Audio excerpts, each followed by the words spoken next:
Ustedes escuchan El Corazón de Oro, según un relato de Ralph Goy, editado por Edito Artefactum, Editorial de Libros y Arte, Düsseldorf. Grabación en el estudio MPB, Mallorca. Música, Lou Vele. Locutores, Anya Dauber y Ralph Goy.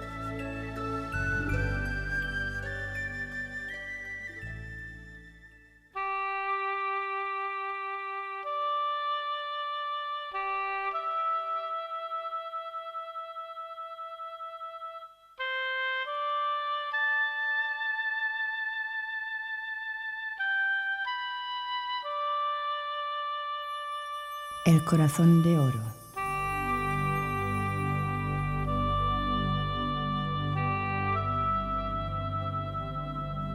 Aconteció en una época cuando los reinos eran oscuros, los humanos pobres y la vida laboriosa.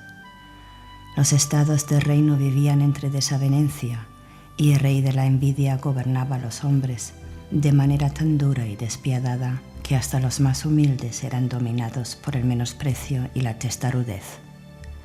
En aquel entonces, en los estados de reino tiranos, algunos sumisos estaban cansados de convivir bajo vanidad y codicia con sus vecinos y cercanos, deseando marcharse corriendo, alejándose de este reino espantoso.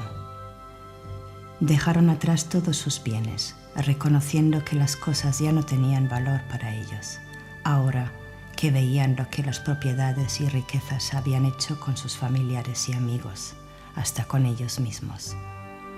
Sin libertad perteneciente, los humanos eran esclavos de su propia voracidad. Entrelazados en reglamentos que ellos mismos habían creado para así proteger sus valiosos bienes, hasta el instante en el cual se habían esclavizado tanto bajo sus reglamentos que no tenían libertad ni para respirar. Su espacio vital quedaba destrozado, los campos añoraban las flores, ya que abusaron de los pastos, y los frutales negaron su fruto al haberles robado las flores.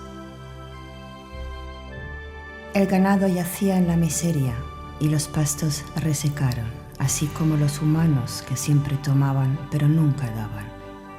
Hombres dejaron atrás a mujeres, hijos y granjas únicamente para poseer a otra y así adorarla más que a la abandonada. Mujeres dejaron a sus esposos, entregándose a otros, los cuales poseían más que los abandonados. Hermanos robaron a los suyos y compañeros traicionaban a sus hermanos, solamente para beneficiarse. Era un tiempo funesto, y la oscuridad de los cambistas y magistrados despóticos se abalanzaba encima del imperio tiranos.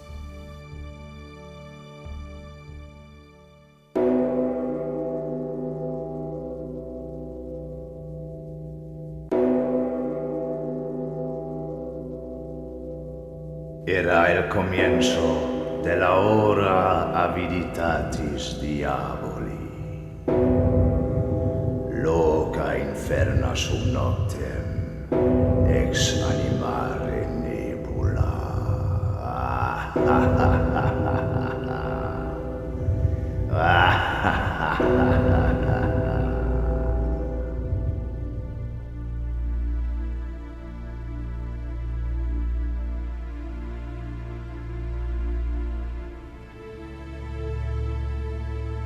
Aquellos que todavía no estaban cegados por el brillo del oro y vieron lo que estaba ocurriendo, decidieron partir. Eran unos pocos, diferenciándose en edad, sabiduría y clase, pero algo les unía. Era la esperanza por encontrar un refugio para un comienzo, un lugar lleno de paz, armonía y amor. Si este lugar existía, no lo supieron y solo sospechaban dónde hallarlo. Únicamente estaban seguros, y en esto coincidían, del saber de su extinción absoluta al no abandonar aquel lugar de codicia y avaricia.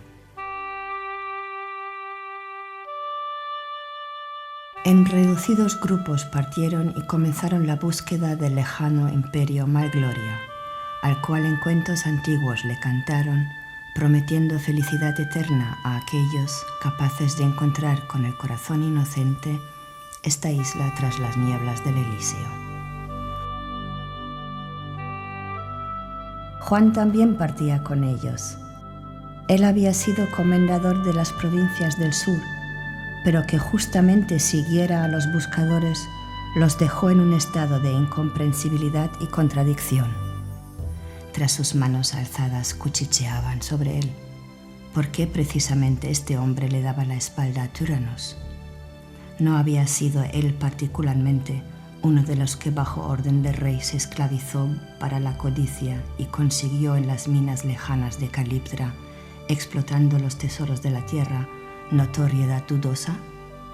Un rejador ha sido, susurraban unos. Un forzador despiadado, murmuraban los otros. Pero Juan no hacía caso omiso a sus habladurías. Demasiado le apenaba la privación de sus hijas, las que había perdido en el fauce del Moloch por el vil metal, y las tuvo que dejar con su madre en Tyrannos. Y ahora, al haber perdido sus niñas, se dio cuenta con qué imprudencia había derrochado sus años, cuántas horas, días y hasta años había tirado para sacrificarlos en el presbiterio del poder. En lugar de jugar con sus niñas, verlos crecer o abrazarlas y dejarlas sentir el profundo amor paterno. Cuanto más tiempo en el viaje pasó, más inmensa se hizo su tristeza.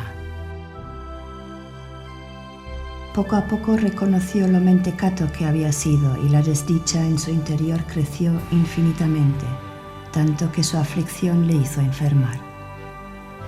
Los otros le vigilaron recelosos y vieron la indomable lucha que devoraba el alma de Juan. Compasión creció en unos. Ahora obtiene su justo castigo, experimentaron los otros. Era Francisco el viejo esotérico quien les puso coto y ordenó callar. Llegados a las orillas del Estigia, reunió el sabio a los buscadores a su alrededor. También Juan hizo caso a la llamada del viejo.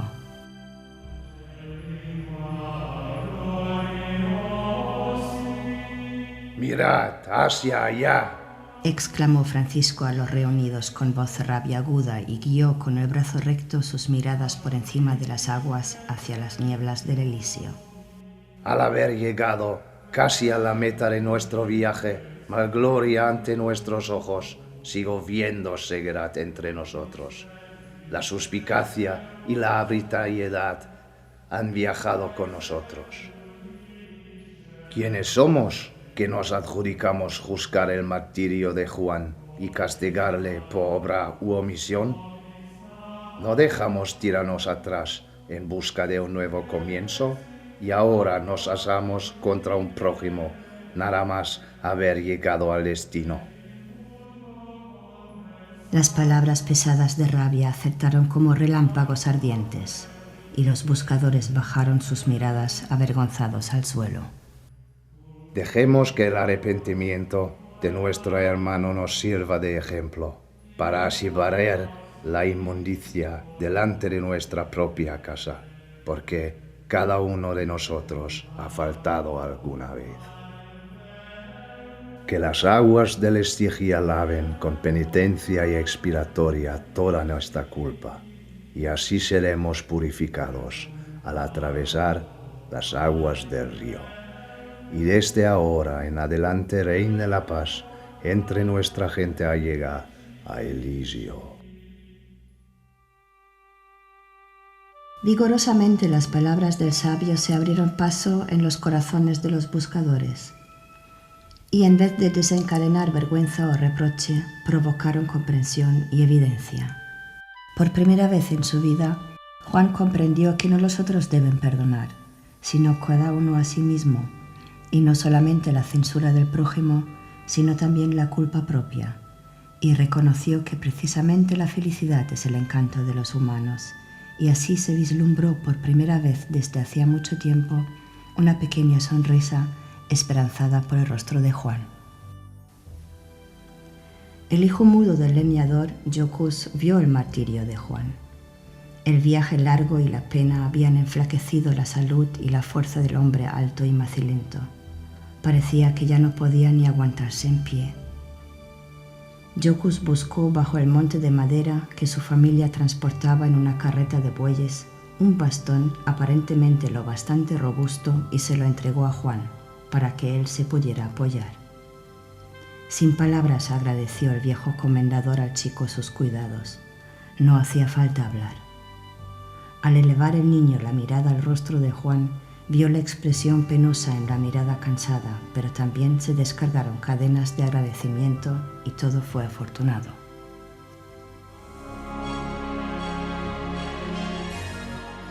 Al amanecer el día siguiente atravesaron el río y, contentísimos de haber llegado al destino del viaje, la gente se abrazaba y entonaba cánticos de alabanza. Jocus se acercó otra vez a Juan, acompañado por Marcos, un gran perro negro guardián que habían encontrado abandonado al dejar Tyrannos atrás. El plan de Jocus acertó. Juan se hizo cargo de Marcos y así uno cuidó al otro, cada uno por su manera de ser muy especial. Así pasaron los años en Malgloria. La comunidad floreció y poco a poco nacieron bienes y colectividades compenetradas. Jocus el mudo también había crecido y alcanzado la madurez adulta.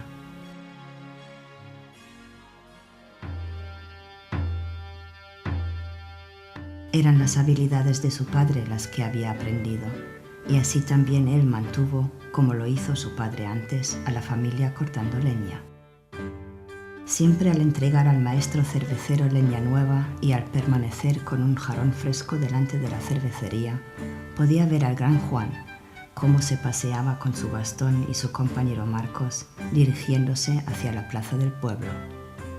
La cachosidad del viejo comendador era notable para cualquiera desde lejos, pero no tenía importancia al ser un signo del pasado. Él había encontrado su paz y irradiaba tranquilidad y plena satisfacción. Estimado y respetado por toda la comunidad, Juan tenía sus raíces fijadas. Solamente una cosa enturbaba su sosiego, era la soledad. Un hogar acogedor y pacífico se había elaborado durante los últimos años y disfrutaba de veladas enriquecidas de amigos nuevos, así como de tardes ante la chimenea con su compañero Marcos. Pero a pesar de todo echaba algo de menos. Era el calor y la cercanía de un ser amado, con el cual poder sentirse correspondido. Era casi el tiempo para agradecer la cosecha cuando otra vez llegaron evadidos a Malgloria, y héroes daban conocimiento de guerras horribles y de la caída del reino Tyrannos. Miles tenían que huir. La gente de Malgloria se angustiaba mucho. ¿Eran capaces de acoger los venideros? ¿Cómo alimentar a todos los refugiados? También temían ante todo lo malo que los desconocidos podían traer. Y otra vez era Francisco, el sabio esotérico, que ya les había hablado en las orillas del Estigio, que dijo: ¿Qué teméis? ¿No son la paz y el amor en armonía para nosotros tan valiosos como el oro y otros bienes para los segados? ¿Queremos nosotros ahora, al haber sido antes igual que ellos, reglamentar y mostrar poder ejecutivo solamente para reservarnos la felicidad para nosotros y ocultarla ante ellos? ¿De dónde procede lo que poseemos, sino de nuestro interior? No teníamos nada a llegar, y mirad la riqueza de nuestros bienes. Queremos esconder las viñas sin que les dé el sol, para que nadie pueda degustar las uvas. Así morirá la vid, y se resecará como Tyrannos resecó. Acoged con alegría a los venideros, porque son vuestros hermanos y hermanas. Debemos mirar en nuestro interior y examinarnos. Únicamente el que siembra malicia va a cosechar engaño. Debemos hacer memoria y pensar en lo que nos hizo marchar de Tyrannos. Entonces ya no tenemos nada que temer. Dejadnos acoger los encantados entre nosotros y entregarles parte de lo que hemos obtenido. Porque lo que hemos encontrado en nuestra conciencia, ellos también verán en su interior. ya que les ayudaremos a ver lo que habita en sus almas. Porque la paz es la propiedad de todos los humanos. Con estas palabras el sabio abandonó a los enojados y volvió a subir al monte Remita del cual había venido. Con una sonrisa complaciente, Francisco vio al darse la vuelta desde lejos que todo estaba bien y que sus palabras habían sido fructíferas. La gente había convertido su temor en júbilo y empezó a adornar la plaza para la acción de gracias. Lo hacían con mucho más entusiasmo y encanto que los años anteriores, porque iba a ser la fiesta de acercamiento con sus hermanos, y así fue. Toda una semana duró el festejo, y la gente celebró el reencuentro con alegría desbordante, y todo aconteció como Francisco había dicho. Pero también para Juan, el viejo comendador, los días le preparaban un obsequio especial, porque entre los fugitivos de Túranos viajaban sus hijas, y con ojos llenos de lágrimas, después de tanto tiempo poder abrazar a sus chiquillas, se daba cuenta cuánto las había echado de menos. Gustosamente quiso hablar a sus niñas y decirles algo adecuado para su bienvenida, pero su garganta no dejó salir ni un sonido. Lágrimas dichosas manaban de sus ojos y un terrón como una roca parecía atascar su garganta. Todo su cuerpo temblaba y Juan luchaba por respirar al tener las pequeñas caras de sus niñas en sus manos, y de repente quebrantaban en su pecho las cadenas de amargura y bajo su túnica cayó con un fuerte estruendo un corazón de oro al suelo. Un respiro de aire fresco penetró en los pulmones de Juan, y antes de haber entendido lo que le había pasado, las niñas levantaron el corazón del suelo y se lo entregaron a su padre, el cual abrazó fuertemente a sus hijas. Juan quedó tan vencido por los sentimientos de felicidad que se tuvo que sentar y empezó a llorar amargamente, pero a la vez encantado de sentirse libre de corazón, se alegró por no haber perdido a sus niñas. Las chiquillas subieron al regazo de su padre y secaron sus lágrimas con besos tan tiernos como únicamente niños son capaces de dar, y fue como si la inocencia de sus hijas le contagiara, y se sintió tan libre como antes jamás. Durante un tiempo prolongado quedaron así sentados, sumergidos en el abrigo de sus abrazos, y Juan mantenía su corazón de oro en sus manos. Los días iban pasando como en vuelo y la vida reinaba en la casa del comendador. Las niñas jugaban con el perro y Juan ganaba nueva fuerza vital, ahora que su corazón era libre. Al llegar la hora de partir para las niñas, ya que debían volver con su madre, Juan sentía tristeza, pero era un sentimiento diferente al anterior, sabiendo ahora que no había perdido el amor de sus hijas. Se despidió de sus elfas, así las llamaba, y se prometieron visitarse de nuevo lo más pronto posible. Bueno, el amor de sus niñas había liberado el corazón de Juan, pero ahora que volvió a tener sentimientos, creció en su interior el deseo incalmable de tener una compañera. Ya había tenido tal deseo antes, pero ahora su anhelo adquirió tan alarmantes proporciones que casi se hizo insoportable su soledad. Terriblemente largas eran las tardes de invierno ante el fuego de su chimenea, y solo consigo mismo miraba Juan a la luz de las llamas su corazón de oro que tenía entre sus manos. Él jugaba con su corazón de oro, la mirada fijada en las llamas del fuego, e imaginaba cómo sería tener una confiada y amada mujer sentada a su lado. ¿De qué hablaría con ella? Solo el pensamiento, poder ver y admirarla y sentirla cerca, despertó un deseo insaciable en su interior y envolvió su espalda con un escalofrío agradable. ¿Qué aspecto tendría? Quizás tendría largos cabellos. ¿Semejaría a un ángel? Seguramente su piel a la luz de las llamas parecía ser de leche y seda, y la fragancia de sus manos se desposaría con rosas. Gozosamente Juan se restregó la nariz, justo como si fuera capaz de olerla. Despacio bajó su mano y una sonrisa esperanzada atravesó su barba plateada y llegó a su cara. Pero de repente su mímica ensombreció Encendido de ira, Juan frunció la frente y con ojos estrechados de rabia tiró con un estruendo su corazón dorado encima de la pequeña mesa de madera que tenía delante. El estampido fue tan ruidoso que el perro se despertó irritado y empezó a ladrar. El mismo Juan se había asustado, pero enseguida se tranquilizó. Tienes toda la razón, Marcos, dijo Juan a su animal y le tocó suave y apaciblemente el pelaje. Tengo que encaminarme en busca de una mujer para mí. Se habló Juan a sí mismo. Aquí, en mi sala de estar, delante de la chimenea, jamás encontraré una esposa. Se regañó, recogió su corazón de oro y le depositó en la repisa de la chimenea, para que le recordara todos los días que la libertad es un bien mayor, pero que enriquece infinitamente más a un hombre en cuanto uno comparte su dicha con otro. Y así Juan decidió hacer realidad sus sueños y a partir de ahora en adelante buscar novia y no parar hasta haber encontrado una afortunada.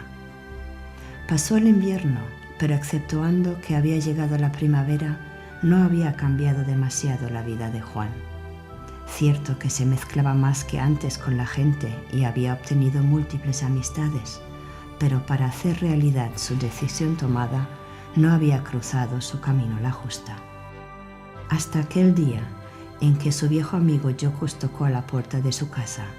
Curioso por saber quién pedía entrar, Juan abrió la puerta y vio ante sí al hombre que cuando era niño ya había estado a su lado. Juan le ofreció su sonrisa más radiante, tanto se alegraba por la visita inesperada. Entra en mi casa, amigo estimado. ¿Qué es lo que te trae a mí? Pero Jocus se negó moviendo la cabeza. No quería entrar. A cambio le enseñó a Juan su pequeña pizarra de quisto que siempre llevaba consigo y en la cual escribía lo que tenía que decir, porque no podía hablar. Y así Juan observaba lo que Jocus con toda prisa escribía encima de la pizarra negra. Desde siempre se mostró muy impresionado de lo rápido que podía escribir y las rayas de tiza blanca tomaron forma de noticia ante los ojos de Juan, en la que Jocus pidió al comendador acompañarle a visitar a una amiga de sus padres, la cual había llegado hacía poco de Túranos y que urgentemente necesitaba consejo y apoyo. Naturalmente te acompaño, si te puedo ayudar, dijo Juan. Cogió rápidamente su sombrero, abrigo y bastón y subió con Jocus al banquillo del carro de bueyes. Y al no negarle la petición a su viejo amigo, ocurrió que por primera vez se encontró con ella. Levicia era la viuda del Afectarios, el congraciado de una abogadura en Túranos. Que Juan ya hubiera tropezado con este hombre antes y que no le cayera bien no tenía nada que ver, pensó Juan a escondidas. Y además, como nunca hablaba mal de alguien fallecido, tomó la decisión de callar. Jocus a cambio se despidió ofreciendo su respeto a los que ya se habían fundido en su deliberación y se encaminó en dirección a su casa. Conforme y sonriendo complacido, Jocus se sentó en lo alto de su carro rebosante de madera y lo guió hacia su casa. Ojalá que esta vez también acierte con su plan. Él lo deseaba, ya que los había presentado por razones obvias, porque Levicia estaba enferma, igual de enferma como en su día lo estuvo Juan, y así Jocus llevó la esperanza en su interior de que los dos se encontraran algún día, y quién sabe, quizás.